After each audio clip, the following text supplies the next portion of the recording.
mukhang mas exciting ang Coronation Day ng Miss Universe Philippines pageant ngayong taon.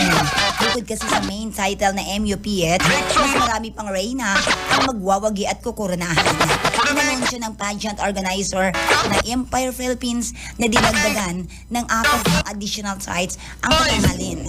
Ito raw ay para sa international franchises under the brand of the Miss Philippines Culture and Heritage Celebration. Kabilang na riyan ang Miss Supranational Philippines, Miss Charm Philippines, Miss Eco International Philippines, at Miss Cosmo Philippines.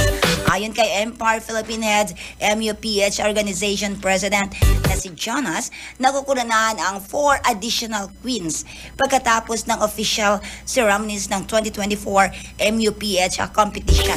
Hindi na rin daw ito sakop ng live streaming, pero ang coronation ng 4 na reyna ay gagawin din sa parehong entablado.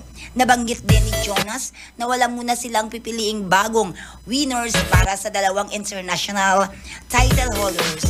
Para sa kaalaman ng marami, ang Empire Philippines ay kasalukuyang may hawak na 8 lisensya mula sa iba't ibang international pageant. Ayon kay Jonas, simula sa susunod na taon ng Miss Universe Philippines competition, lahat ng kanilang international representatives ay pipiliin na mula sa isang national contest na lamang.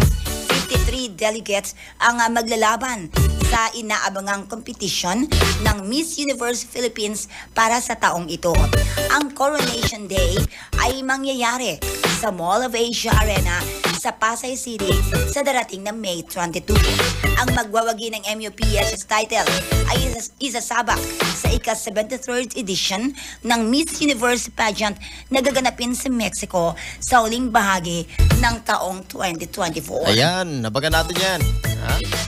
Ang daming delegates, ha? Ilan yun, Karen? 53? Oo. Nabagan natin yan. Marami, no? Ayan, thank you. Okay, yan ang ating weekend shows balita. And the Ate Len, Ti Amo, I Love